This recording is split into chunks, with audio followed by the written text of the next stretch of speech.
नमस्कार। पुअर सपना हिंदी स्टोरी में आपका स्वागत है। हमारी आज की कहानी का नाम है ऊंचे पद का तमाचा। बात बात में अपनी नौकरी की धौंस दिखाने वाली, अपनी सास को अनपढ़ गंवार समझने वाली वेदांशी ने जब सासू माँ की डिग्रियां और ओहदा देखा तो देख करके होश उड़ गए। घर में जोरों शोरों से शादी की तैयारी चल रही है। आज वेदांशी की शादी है। वेदांशी अपने माँ बाप की इकलौती बेटी है। वेदांशी के माता पिता ने उसे बेटे की तरह ही पढ़ाया लिखाया। पढ़ने लिखने के बाद वेदांशी आज एक मल्टीनेशनल कंपनी में अच्छी पोजीशन पर काम कर रही है।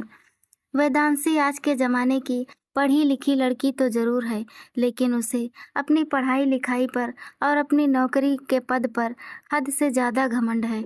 उसे ऐसा लगता है कि वह नौकरी क्या करती है तो उसके आगे पीछे कोई नहीं लगता है। वेदांशी का यही स्वभाव शादी के बाद भी रहता है। कई बार तो वेदू के इस अकड़ू स्वभाव की वजह से सामने वाले को बुरा भी लग जाता था, लेकिन वेदांशी को इससे कोई फर्क नहीं पड़ता था। वेदांशी की शादी पास के ही शहर कानपुर में हुई है। उसके ससुराल में उसकी सास और 2 भाई हैं। ससुर जी 15 साल पहले ही इस दुनिया को छोड़कर चले गए थे। शादी हो जाने के बाद वेदांशी अपने ससुराल आ गई। ससुराल में भी वेदांशी का वही रवैया रहा जो अपने मायके में था, अकड़ू और घमंडी। वह अपनी सास को कुछ भी नहीं समझती थी। जब देखो तब अपनी सास को अपनी नौकरी की धौंस दिखाती रहती थी कि मैं तो नौकरी करती हूँ, मैं घर के काम क्यों करूँगी, घर के काम आप करो। वेदांशी को ससुराल आए हुए 1 हफ्ता ही हुआ है। आज वेदांशी की रसोई की रस्म है। रसोई की रस्म करने के लिए वह रसोई में गई।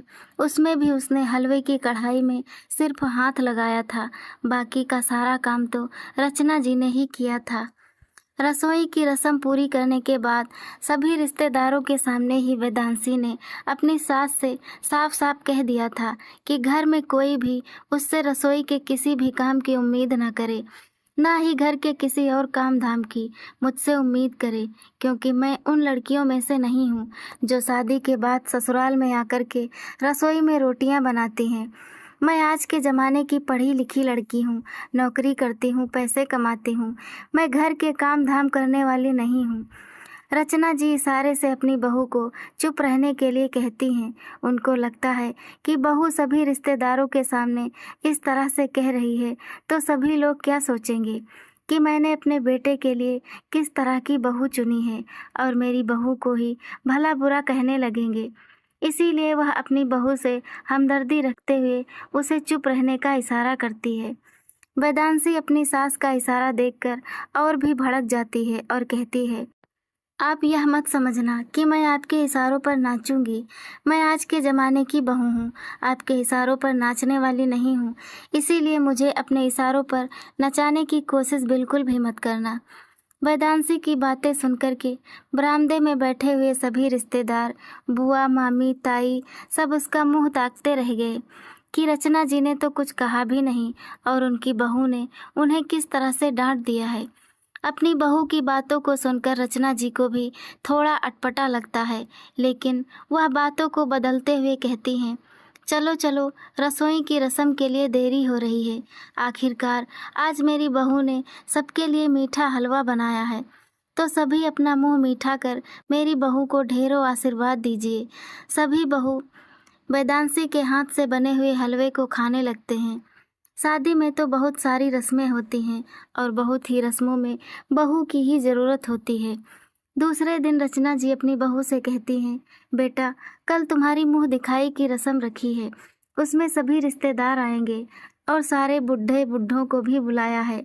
मुंह दिखाई की रस्म के बाद सबके पैर छूने पड़ते हैं। मैंने सभी के पैर छूने के लिए शगुन के लिफाफे तैयार करके रख दिए हैं। कल मुंह दिखाई की रस्म हो जाने के बाद तुम लिफाफे देकर सबके पैर छू लेना। वेदांशी अपने कानों में लीड लगाकर गाना सुन रही थी। उसने अपनी सासू माँ की किसी बात को सुना ही नहीं। गाने सुनते सुनते वह अपने गर्दन को भी हिला रही थी। रचना जी को लगा शायद बहू ने उनकी बात को सुनकर के हाँ कर दिया है। दूसरे दिन मुंह दिखाई की रस्म की जाती है। पूरा आंगन लोगों से भरा हुआ है। सारे रिश्तेदार बैठे हैं। आस पड़ोस के लोग भी बैठे हुए हैं। मुंह दिखाई की रस्म में सभी लोग बहू को अच्छे अच्छे उपहार देते हैं। बाद में मुंह दिखाई की रस्म के बाद रचना जी शगुन के लिफाफे लेकर के अपनी बहू के पास गई और बोली, बेटा अब तुम्हें सबको यह लिफाफे देकर पैर छूने हैं। पैर छूने की बात सुनकर के वेदांशी सभी के सामने रचना जी पर भड़कते हुए कहती है, आपने क्या समझ रखा है, मैं इतने सारे लोगों के पैर छूऊंगी, वह भी झुक झुक कर? मेरी तो कमर ही टूट जाएगी। मैं किसी के पैर नहीं छूने वाली हूँ। मैं पुराने ज़माने की सीधी साधी या आपकी तरह अनपढ़ गंवार नहीं हूँ। मैं आज के ज़माने की पढ़ी लिखी लड़की हूँ, नौकरी करती हूँ, अच्छा खासा पैकेज कमाती हूँ, और आप मुझसे उम्मीद कर रही हैं मैं इन सब लोगों के पैर छूऊंगी, वह भी झुक झुक कर? मुझसे यह सब नहीं होगा। आज फिर से वेदांशी ने सबके सामने रचना जी को खरी खोटी सुना दी। आंगन में बैठे हुए सभी लोग आपस में कानाफूसी करने लगे कि रचना जी कैसी बहू लेकर आई हैं, वह तो उनकी एक भी बात नहीं सुनती है। अभी यह हाल है तो बाद में पता नहीं क्या करेगी। यह तो शादी की रस्मों को ही नहीं मान रही है, और जब देखो तब रचना जी को नीचा दिखा देती है, और तो और अपनी नौकरी की धौंस दिखाती है। अब तो भगवान ही भला करे रचना जी का। ऐसी तेज तर्रार बहू लेकर के आई हैं अपनी बहू, और आंगन में बैठे सभी लोगों की बातें रचना जी के कानों में तीर की तरह चुभ रहे थे। उन्हें ऐसा लग रहा था कि किसी ने उनके कानों में गर्म तेल डाल दिया हो। फिर भी हिम्मत करके वह धीरे से अपनी बहू से कहती हैं, बेटा मैंने तुमसे कल ही इस बारे में बात की थी, तब तो तुमने हाँ कर दिया था। अगर तुम्हें यह रस्म नहीं करनी थी तो कल ही बोल देती, कम से कम सबके सामने इस तरह से मुझे बेइज्जत तो नहीं होना पड़ता। वेदांशी चिल्लाती हुई कहती है, आपने मुझसे इस बारे में कब बात की है? मुझे तो याद भी नहीं है। मैं तो कल अपने कमरे में बैठ करके लीड लगाकर गाना सुन रही थी। रचना जी को समझ में आ जाता है कि बहू ने उनकी बात को सुना ही नहीं था। तभी छत पर बैठा हुआ रचना जी का बेटा यश भी अपनी माँ और पत्नी दोनों की बातों को सुन रहा था। छत से ही वह अपनी पत्नी को फ़ोन करता है और अपनी पत्नी को समझाते हुए कहता है कि शादी की कुछ रस्में होती हैं जिन्हें मानना पड़ता है। तुम भी इन रस्मों को निभा लो, उसके बाद तुम्हें कुछ नहीं करना है। जैसे तैसे यश के समझाने पर वेदांशी शगुन के लिफाफे देने के लिए और लोगों के पैर छूने के लिए तैयार हो जाती है, लेकिन उसके चेहरे पर गुस्सा साफ साफ नजर आ रहा है। सारी रस्में हो जाने के बाद सभी लोग अपने अपने घर को चले जाते हैं। सभी के घर जाने के बाद वेदांशी रचना जी पर गुस्सा करते हुए कहती है, माँ जी आप मुझे अपनी तरह बनाने की कोशिश बिल्कुल भी मत करना। मैं अपने माँ बाप की इकलौती बेटी हूँ, बहुत लाड प्यार से पली हूँ, कभी किसी के पैर मैंने नहीं छुए हैं। आज तो आपने इतने सारे लोगों के पैर छुआ कर मेरी कमर ही तोड़ डाली है। मेरी कमर में बहुत तेज दर्द हो रहा है। आज तो आपने शगुन के नाम पर अपनी चला ली है, लेकिन आगे से मुझ पर अपनी चलाने की कोशिश भी मत करना। तुम तो ठहरी अनपढ़ गंवार, तो इन रस्मों को मानोगी, लेकिन मैं इन रस्मों को नहीं मानती हूँ। रचना जी अपनी बहू को समझाने की कोशिश भी करती हैं कि बहू ऐसा नहीं होता है। पढ़ाई लिखाई अपनी जगह होती है और रीति रिवाज रस्मों का जमाना भी अपनी जगह होता है। अगर हम चाहें तो सारी चीज़ों को एक साथ लेकर चल सकते हैं। ऐसा तो नहीं है कि हम एक चीज़ के लिए सारी चीज़ों को छोड़कर आगे बढ़ जाएं। यह ज़िंदगी है, इसमें सब कुछ चलता रहता है। मैंने भी अपनी ज़िंदगी में सब कुछ किया है। रचना जी इतना बोल ही पाती हैं कि उनकी बात को काटते हुए वेदांशी कहती है, अब आप मुझे समझाएंगी कि मुझे क्या करना है क्या नहीं। मेरे भी क्या दिन आ गए हैं, अनपढ़ गंवार भी मुझे लेक्चर देने लगी हैं। इतना कहकर पैर पटकते हुए वेदांशी अपने कमरे में चली गई। रचना जी को अपनी बहू का व्यवहार बिल्कुल भी पसंद नहीं आ रहा था। बहू के आ जाने के बाद रचना जी के घर के काम नहीं छूट रहे थे, क्योंकि बहू ने तो नौकरी के नाम पर घर के किसी भी काम को करने से साफ साफ मना कर दिया था कि आप तो घर पर बैठी रहती हो, आप ही घर गृहस्थी संभालिए। मैं नौकरी करती हूँ, मुझसे यह सब नहीं होगा। एक दिन वेदांशी अपने ऑफिस के लिए जा रही थी, लेकिन हड़बड़ी में अपने ऑफिस की एक ज़रूरी फाइल डाइनिंग टेबल पर भूल गई। रचना जी अपनी रसोई के काम को निपटाकर जब बाहर निकली तो देखा डाइनिंग टेबल पर एक फाइल पड़ी हुई है। वह उस फाइल को उठाकर खोलकर पढ़ने लगती हैं।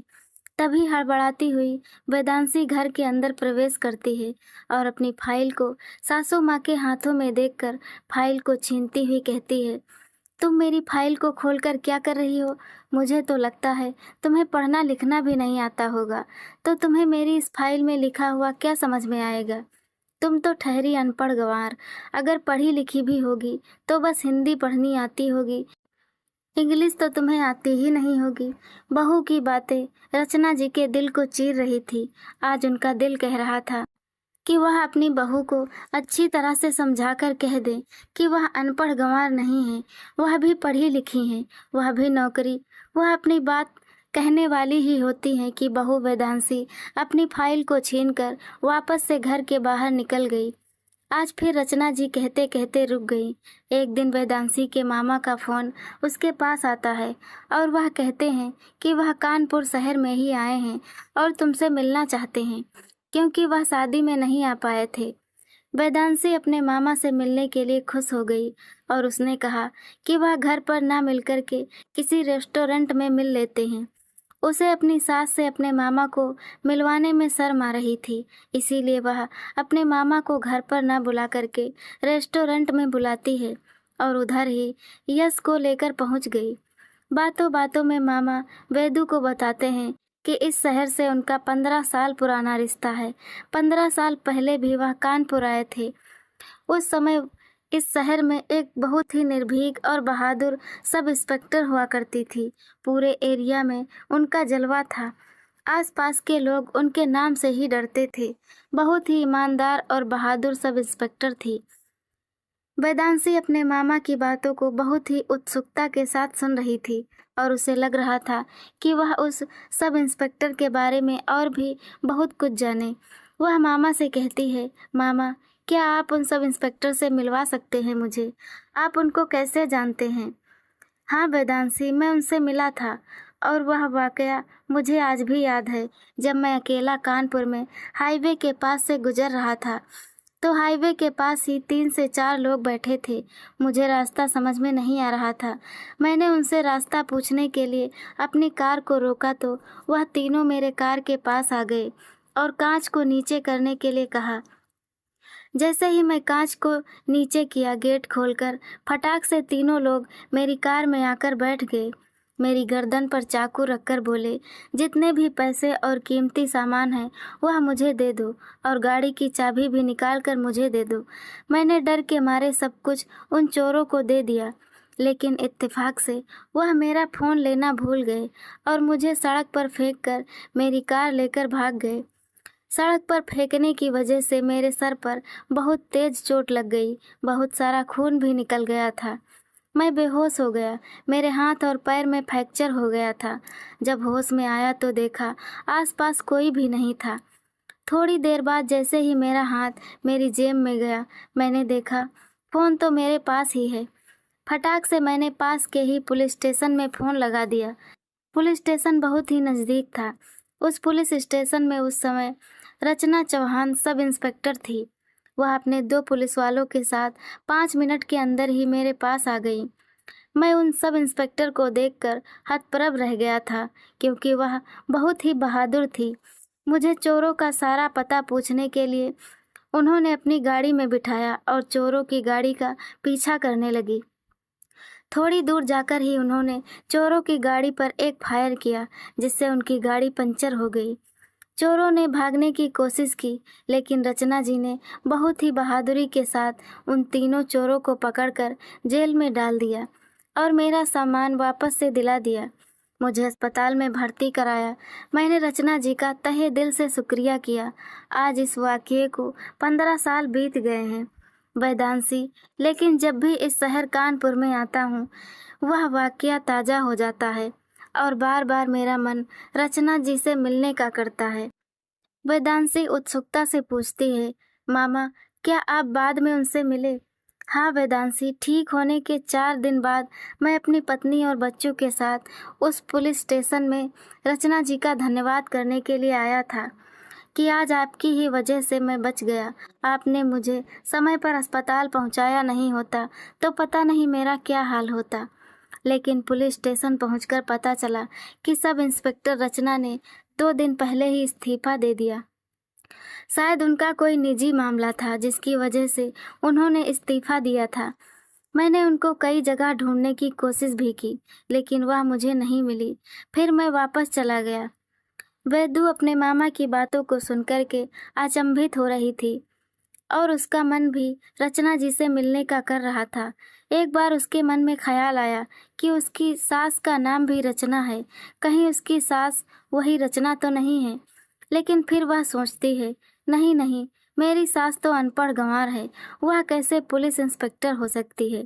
वह तो पूरा दिन घर के कामों में और रसोई में लगी रहती है। अगर मैं उससे कुछ कहती हूँ तो पलटकर जवाब भी नहीं देती है। जबकि मामा तो कह रहे हैं कि वह पुलिस इंस्पेक्टर बहुत ही निर्भीक और बहादुर थी। मेरी सास तो मुझे बिल्कुल भी बहादुर नहीं लगती है, तो वह रचना निजी नहीं हो सकती। यह मेरे मन का भ्रम है। और क्या, दुनिया में एक ही रचना है, बहुत सारी रचना होंगी। थोड़ी देर में यश भी वापस आ गया और कहता है, सॉरी, मुझे बहुत देर हो गई, ऑफिस से ज़रूरी कॉल आ गई थी, इसीलिए आप लोगों की बातों को सुन नहीं पाया। लेकिन मामा जी, आप इधर तक आए हैं तो एक बार घर जरूर चलिए। आप इधर से वापस नहीं जा सकते। आप हमारी शादी में भी नहीं आए थे, इसीलिए अब तो आपको हमारे घर चलना ही पड़ेगा। यश मामा जी से बहुत ज़्यादा आग्रह करता है। हालांकि वेदांशी का बिल्कुल भी मन नहीं है कि यश मामा जी को अपने घर ले जाए और अपनी अनपढ़ गंवार सासू माँ से मिलवाए। उसे तो बस पढ़े लिखे लोगों से मिलना, उनसे बातें करना और अपने स्टेटस के लोगों के साथ मिलना पसंद था। वह अपनी सास को सास समझती ही नहीं थी। ऐसे लगता था जैसे घर की नौकरानी हो। यश के कहने पर वेदांशी अपने मामा जी को अपने ससुराल ले आई। मामा जी हाल में आकर सोफे पर बैठ गए। वेदांशी अपनी सास को आवाज़ देते हुए कहती है, माँ जी, मेरे मामा जी आए हैं, जरा चाय बनाकर ले आओ, साथ में पकौड़े भी बना लाना, खाली चाय लेकर मत आ जाना। रचना जी चाय और पकौड़े बनाकर जैसे ही हाल में प्रवेश करती हैं, उनको देख करके मामा जी खड़े हो गए और जाकर के उनके पैर छूने लगे। अरे रचना जी, मैंने आपको कितना ढूंढा और आप मेरी वेदांशी की सास हैं, मुझे पता ही नहीं था। वेदांशी, तुमने मुझे नहीं बताया कि तुम्हारी सास ही सब इंस्पेक्टर रचना चौहान है। वेदांशी का मुंह मामा की बात सुनकर खुला का खुला रह गया। मामा, आप कैसी बातें कर रहे हो? मेरी सास कोई सब इंस्पेक्टर नहीं है, वह साधारण सी गृहिणी है, घर के सारे काम धाम करती हैं और आपको उनको देखकर लगता है कि वह सब इंस्पेक्टर होंगी। जरूर आपको कोई गलत फहमी हुई है। यह वह रचना नहीं है, कोई और रचना होंगी। नहीं नहीं वैदू, यह वही रचना जी हैं, सब इंस्पेक्टर रचना चौहान। मुझे उनका चेहरा बहुत अच्छी तरह से याद है। रचना जी चाय और पकौड़ों की प्लेट को डाइनिंग टेबल पर रखते हुए कहती हैं, जी, मैं ही सब इंस्पेक्टर रचना चौहान हूँ। आपने मुझे बिल्कुल सही पहचाना है। अपनी सासू माँ के मुंह से सब इंस्पेक्टर रचना चौहान सुनकर वेदांशी के होश उड़ गए। उसे तो समझ ही नहीं आ रहा था कि यह हो क्या रहा है। उसकी सास सब इंस्पेक्टर थी, जिसको वह पिछले 4 महीनों से अनपढ़ गंवार समझ रही थी। वह अपने समय पर सब इंस्पेक्टर रही है। मैंने उनका कितनी बार अनपढ़ गंवार कर अपमान किया है, कितनी बार अपनी नौकरी की धौंस दिखाई है, लेकिन मुझे नहीं पता था कि मेरी सास सब इंस्पेक्टर थी, वह भी नौकरी करती थी। तभी वेदांशी के मामा जी कहते हैं, शायद आप मुझे नहीं पहचान रही हैं, लेकिन मैं आपको बहुत अच्छी तरह से जानता हूँ। आपको याद है, एक बार आपने रात में मुझे चोरों से बचाया था और अस्पताल में भर्ती कराया था। अगर आप सही समय पर मुझे अस्पताल में भर्ती ना कराती तो बहुत सारा खून बह जाने के कारण मेरी मौत भी हो सकती थी। ठीक हो जाने के बाद मैं फिर से पुलिस स्टेशन में अपनी पत्नी और बच्चों के साथ आपसे मिलने के लिए आया था और आपका धन्यवाद करने के लिए आया था, लेकिन आप मिली ही नहीं।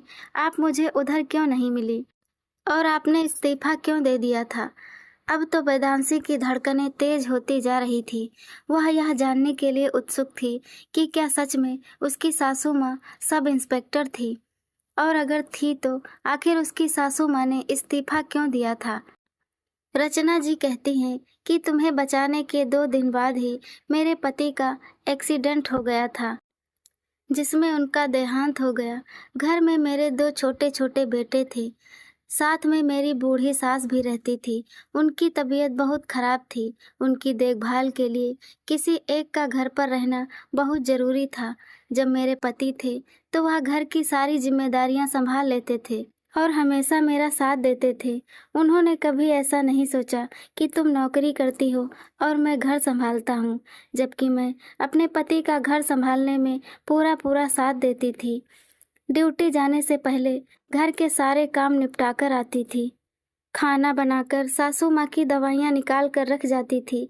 बच्चों की टिफिन तैयार करती थी। शाम को जब ड्यूटी से वापस आती थी तो घर जाकर सबके लिए खाना बनाती थी।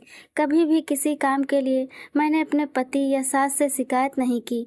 मैंने अपने घर को, बच्चों को और अपनी नौकरी को बहुत अच्छी तरह से संभाला है, लेकिन मेरे पति के जाने के बाद मुझसे अकेले यह सब कुछ नहीं संभाला जा रहा था। मैंने अपने बच्चों की खातिर नौकरी छोड़ दी। थोड़े बहुत पेंशन के पैसे आते हैं, उसी से ही अपने बेटे को पढ़ाया लिखाया, घर के खर्च चलाए। मेरी मजबूरी थी नौकरी को छोड़ना, इसीलिए मुझे नौकरी छोड़नी पड़ी।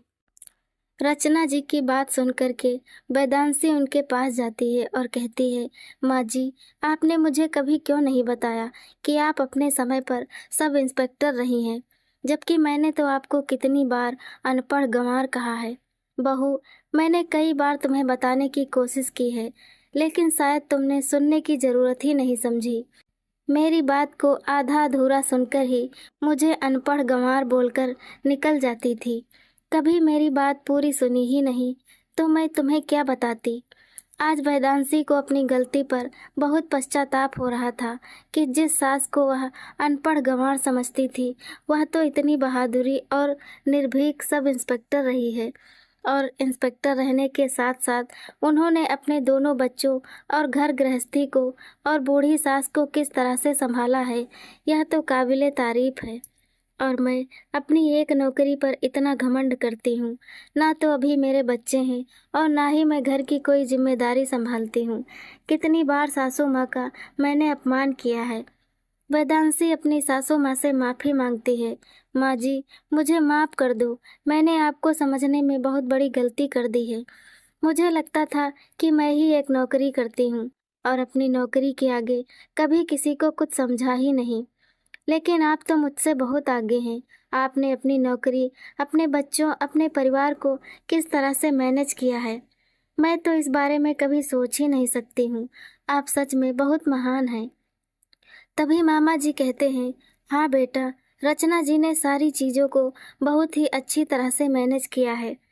नौकरी छोड़ने के बाद भी उन्होंने किस तरह से अपने दोनों बेटों को संस्कार दिए हैं, यह तो हम सभी अच्छी तरह से जानते हैं।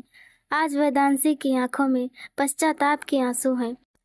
उसने अब सोच लिया है कि आज के बाद वह कभी भी अपनी नौकरी का घमंड नहीं दिखाएगी और अपनी सासू माँ के साथ घर के कामों में भी हाथ बटाएगी, क्योंकि नौकरी करने का मतलब यह नहीं होता कि आप घर के कामों से पल्ला झाड़कर बैठ जाएं।